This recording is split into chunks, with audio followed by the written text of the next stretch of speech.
옛날 옛적 한양 성곽 너머 깊은 골목길을 따라가면 밤이면 붉은 등롱이 반짝이는 청각이 있었습니다. 그곳은 낮에는 조용하게 잠들어 있다가도 밤이 깊어지면 비단결 소리와 함께 깨어나는 곳이었지요. 조선 후기 세상은 혼란스러웠습니다. 백성들은 가뭄과 흉년에 시달렸고 조정은 당파 싸움으로 혼란스러웠으며 양반들은 권력 다툼에 눈이 멀어 백성들의 고통을 외면했지요. 그리고 그 혼란 속에서 가장 아름다우면서도 슬픔이 깃든 꽃이 피어났으니 바로 청각의 꽃 장금이었습니다. 그마 오늘 밤에도 나리들이 많이 오신다 하니 단장을 굽게 하거라. 행수마담 월양의 목소리가 비단 장막 너머로 들려왔습니다. 월양은 청각의 주인이자 장금을 거둔 사람이었습니다. 그녀는 10여 년 전 어린 장금을 길가에서 주워 키웠고 장금이 자라 아름다운 처녀가 되자 청각의 보물처럼 아꼈습니다. 네, 마님. 장금은 공손히 대답하며 거울 앞에 앉았습니다. 거울 속에 비친 얼굴은 18 꽃다운 나이의 아름다운 처녀였습니다. 하지만 그 눈빛 속에는 깊은 슬픔과 자부심이 교차하고 있었지요. 조이는 양반가의 피를 타고났거늘 이런 곳에서 장금은 속으로 중얼거렸습니다. 그녀는 자신이 몰락한 양반가의 딸이라는 사실을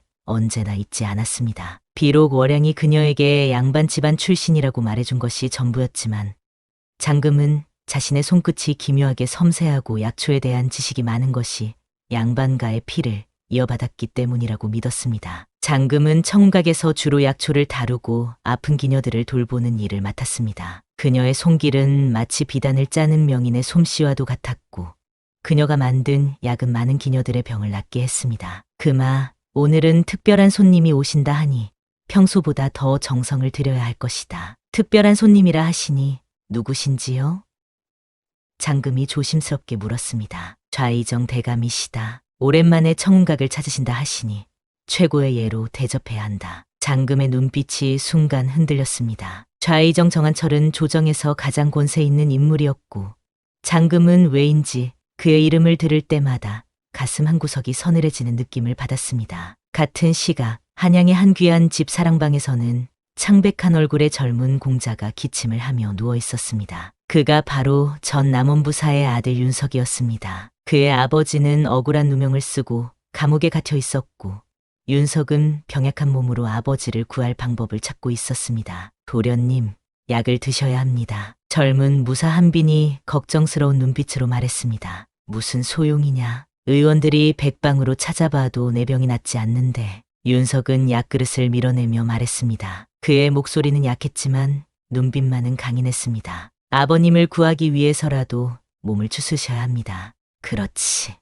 아버님을 위해서라도. 윤석은 힘없이 중얼거리며 약을 받아 마셨습니다. 도련님, 오늘 밤 좌의정 대감이 청각에 간다는 소식이 들렸습니다. 한빈이 조심스럽게 말했습니다. 윤석의 눈빛이 날카로워졌습니다. 좌의정이라. 그자가 아버님을 모함한 주범이라고 의심하고 있지만 아직 증거가 없으니 준비하거라. 오늘 밤 청각으로 가겠다. 윤석의 목소리에는 오랜만에 힘이 실려 있었습니다. 이렇게 서로 다른 운명을 가진 두 사람, 장금과 윤석은 곧 만나게 될 운명이었습니다. 그리고 그 만남은 두 사람의 인생을 영원히 바꾸어 놓을 것이었지요. 가을이 깊어가는 어느 밤, 청각에는 평소보다 많은 나리들이 찾아왔습니다. 좌의정 정한철이 오랜만에 청각을 찾는다는 소문이 돌았기 때문이었지요. 청각의 마당에는 붉은 등롱이 온 마당을 물들였고 대청마루에는 산의 진미가 가득 차려졌습니다. 그마 오늘은 좌의정 대감께서 오시니 특별히 내가 술상을 올리거라.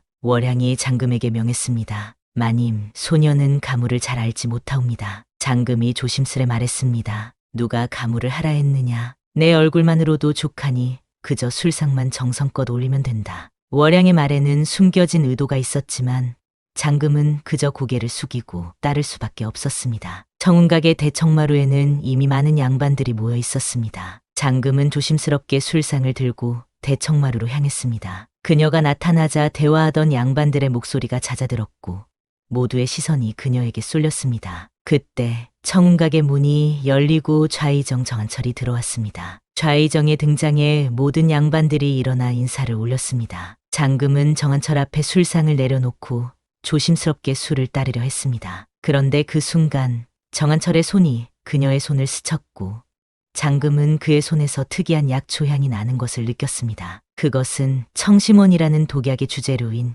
천남성의 향이었습니다. 밤이 깊어 자정이 가까워졌을 무렵 문득 대문 밖에서 소란이 일었습니다. 누구시오?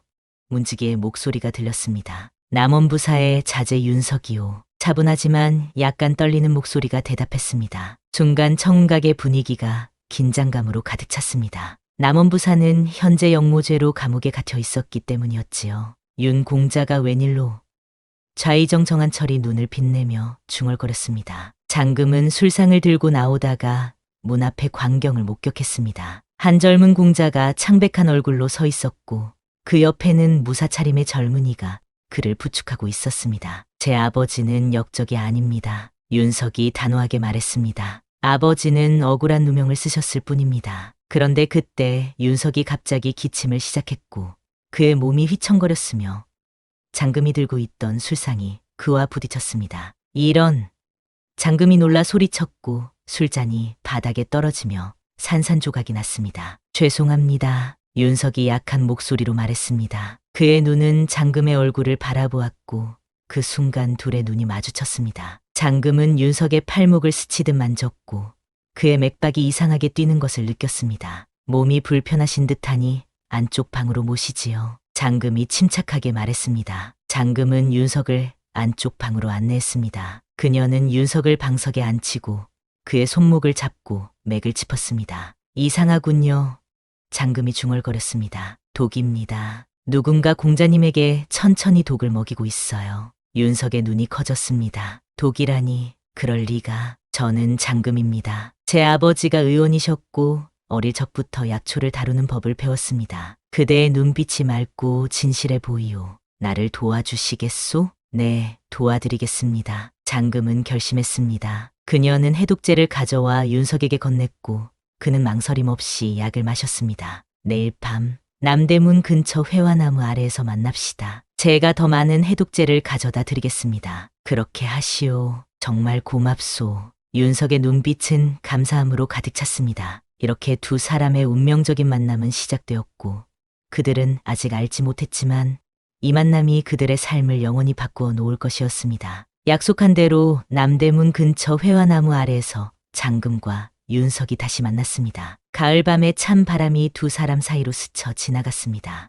윤석은 장금이 가져온 해독제를 매일 복용한 덕에 얼굴에 조금씩 혈색이 돌기 시작했습니다. 이 약을 일주일간 드시면 몸에 있는 독이 많이 빠질 겁니다. 장금이 작은 주머니를 건네며 말했습니다. 정말 고맙소. 당신 덕분에 기운이 조금씩 돌아오는 것 같소. 윤석의 목소리에는 감사함이 묻어났습니다. 제가 알아본 바로는 장금이 조심스럽게 말을 이었습니다. 좌의정 대감이 공자님에게 독을 먹이고 있는 것 같습니다. 아마도 그분이 의원을 통해 약에 독을 섞었을 거예요. 윤석의 눈빛이 날카로워졌습니다. 역시 그자였군. 아버지를 모함하고도 부족해 남아져. 좌의정과 공자님, 아버님 사이에 무슨 일이 있었나요? 장금이 물었습니다. 윤석은 잠시 침묵했다가 말했습니다. 아버지는 남원부사로 계실 때 좌의정의 비리를 발견하셨소. 임금님께 이를 고하려 하셨는데 오히려 좌의정이 아버지를 영모죄로 모함했지요. 그렇군요. 장금은 생각에 잠겼습니다. 그녀의 마음속에는 또 다른 의문이 생겼습니다. 좌의정을 만날 때마다 왜 가슴이 서늘해지는지, 그리고 왜 그를 보면 어렴풋이 무언가가 떠오르는지. 장 아가씨, 당신도 조심하시오. 좌의정은 무서운 사람이오. 윤석이 걱정스러운 표정으로 말했습니다. 네, 알고 있습니다. 하지만 공자님의 아버님을 구하기 위해서는 증거가 필요합니다. 두 사람의 만남은 그렇게 끝났고 장금은 청각으로 돌아왔습니다. 그런데 방문을 열자 월양이 기다리고 있었습니다. 어디에 갔다 오는 게냐? 월양의 목소리는 차가웠습니다. 약초를 구하러 갔습니다, 마님. 장금이 고개를 숙이며 대답했습니다. 혹시 윤공자를 만나러 간 것은 아니겠지?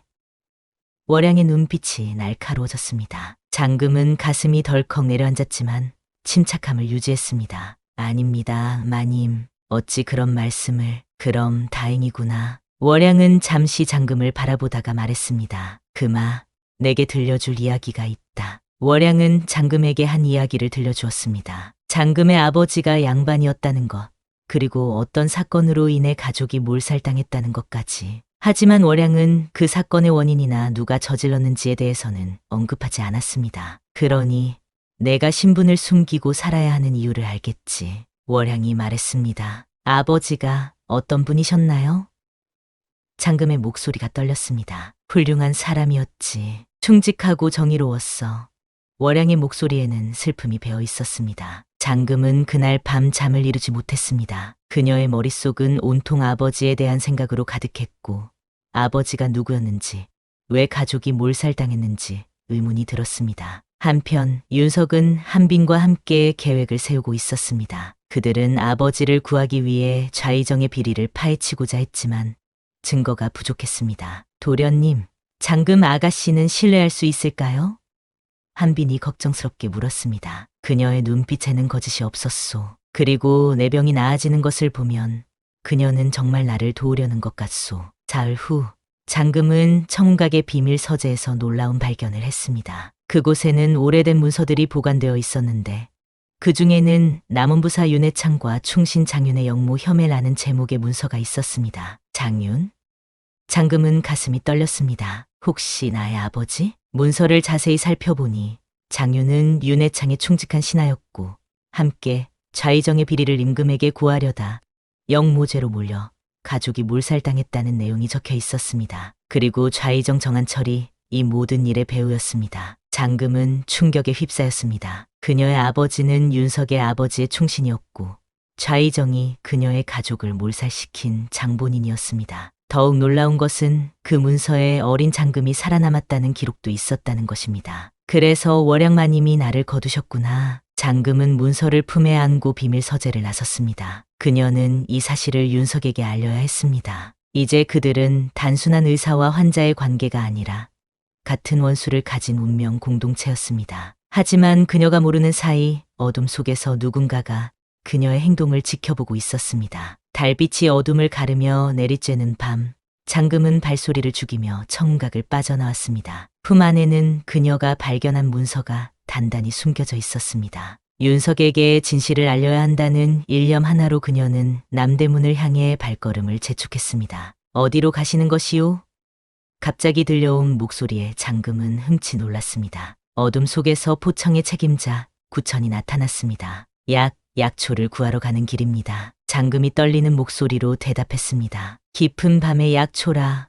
구천의 눈빛이 날카로워졌습니다. 혹시 품에 숨긴 것은 무엇이오? 장금은 가슴이 덜컥 내려앉았지만 침착함을 유지했습니다. 기녀들의 처방전입니다. 귀한 약초를 구하려면 어떤 것인지 알아야 하니까요. 구천은 의심스러운 눈길로 장금을 바라보았지만 더 이상 캐묻지 않았습니다. 어서 돌아오시오. 요즘 밤길이 위험하다오. 장금은 간신히 구천의 시선을 피해 남대문에 도착했습니다. 회화나무 아래에는 이미 윤석과 한빈이 기다리고 있었습니다. 장 아가씨, 왜 이리 급히 만나자 하셨소?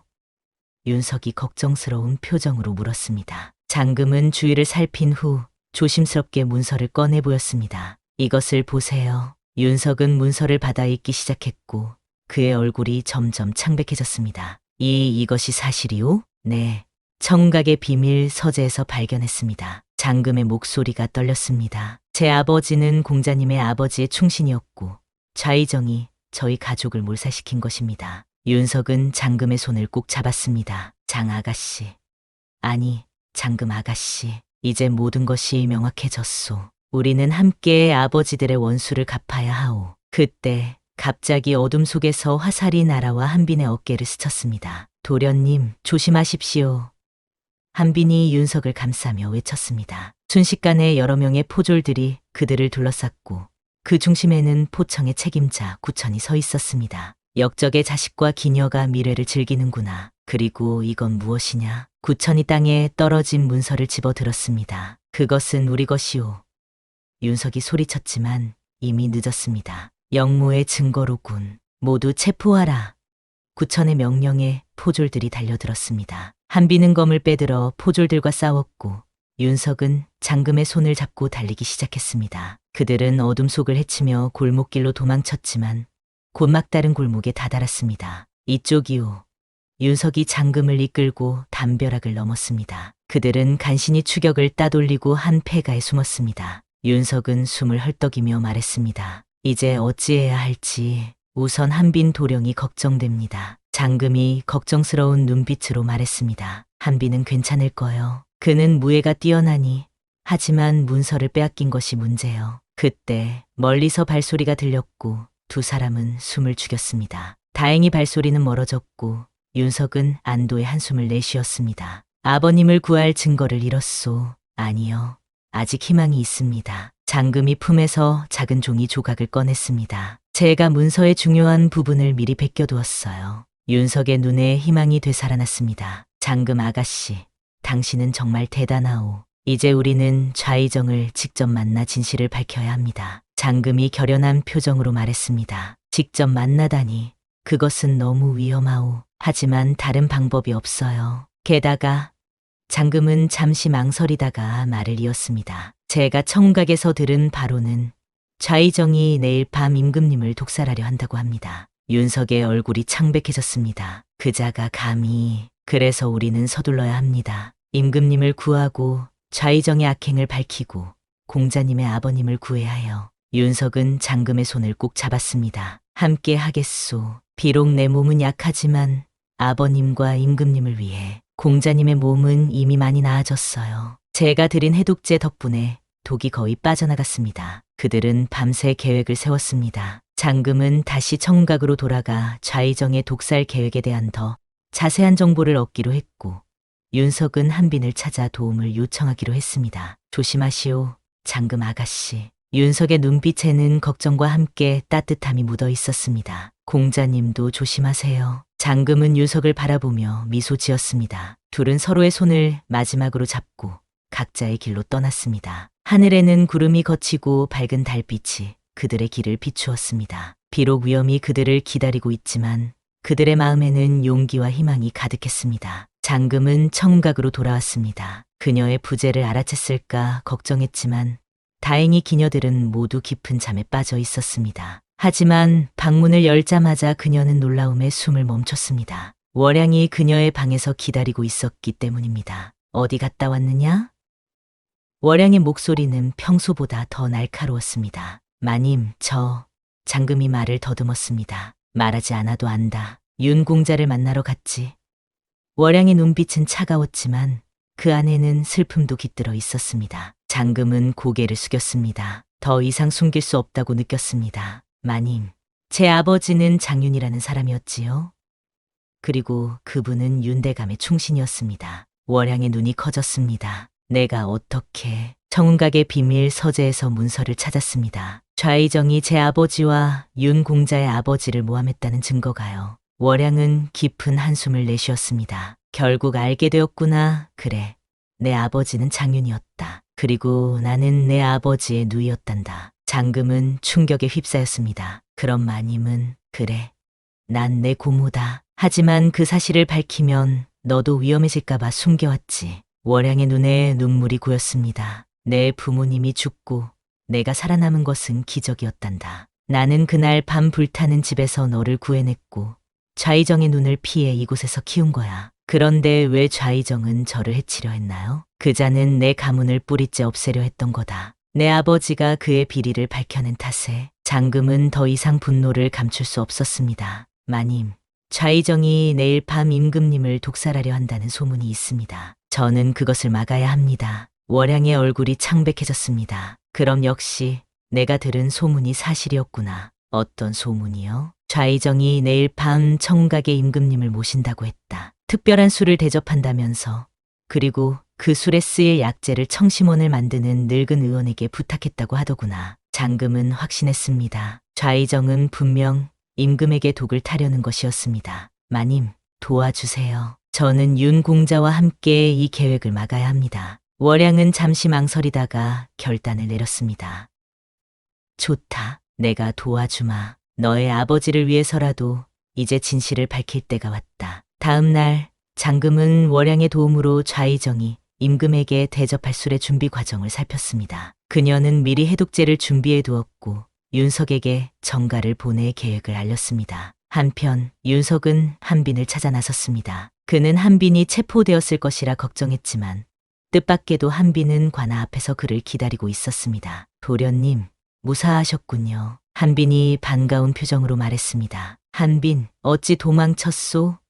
윤석이 놀라 물었습니다. 도망친 것이 아닙니다. 포졸들이 저를 잡으려 했지만 한 늙은 의원이 나타나 저를 돕더군요. 그는 자신이 좌의정의 명령으로 도련님에게 독을 먹여왔다며 뉘우친다고 했습니다. 윤석은 깜짝 놀랐습니다. 그 늙은 의원이라. 네, 그가 좌의정의 독살 계획도 알려주었습니다. 그리고 이것을.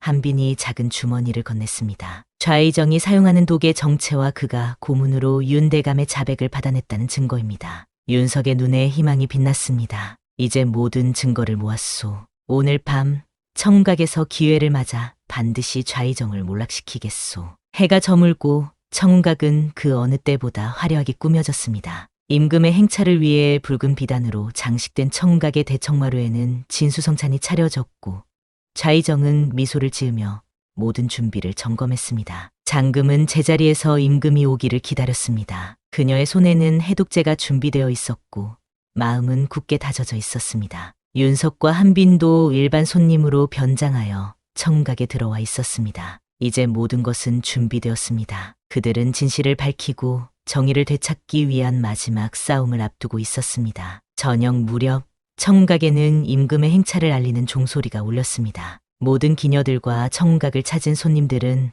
엄숙한 표정으로 대문 앞에 도열했고 좌의정 정한철은 미소를 지으며 가장 앞에 섰습니다. 장금은 특별히 준비된 술상을 들고 대청마루에 서 있었습니다. 그녀의 손은 떨렸지만 눈빛만은 결연했습니다. 윤석과 한빈은 손님들 사이에 섞여 기회를 엿보고 있었습니다. 임금님 행차하신다.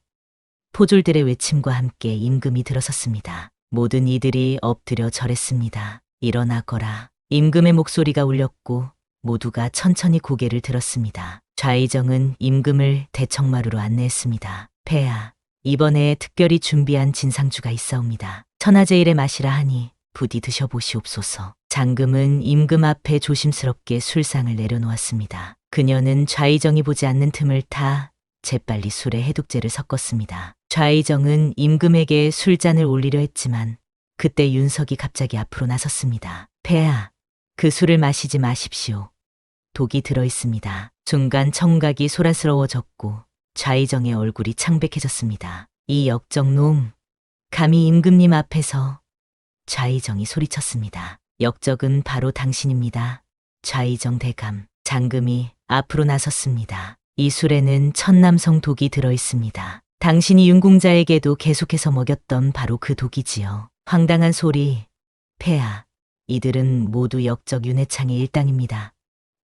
좌의정이 외쳤습니다. 그때 뒤에서 또 다른 목소리가 들렸습니다. 그것은 사실이 아닙니다. 늙은 의원이 걸어 나왔습니다. 저는 좌의정의 명을 받아 윤석 도령에게 독을 먹였습니다. 그리고 오늘도 임금님을 위한 술에 독을 타라는 명을 받았습니다. 임금의 얼굴이 분노로 일그러졌습니다. 정한철, 이것이 사실이냐? 폐하, 이는 모두 저를 모함하려는 음모입니다. 증거가 여기 있습니다. 윤석이 한빈에게서 받은 문서를 임금에게 건넸습니다. 이것은 좌의정이 저의 아버지와 장금 아가씨의 아버지를 모함했다는 증거입니다. 그리고 이것은 윤석이 장금에게서 받은 다른 문서를 내밀었습니다. 좌의정이 독약을 사용한 기록입니다. 임금은 문서를 자세히 살폈고 그의 표정이 점점 무거워졌습니다. 정한철, 내가 나를 배신하려 했다는 말이냐? 좌의정은 더 이상 도망칠 수 없음을 깨달았습니다. 그는 갑자기 품에서 단검을 꺼내 임금을 향해 달려들었습니다. 폐하,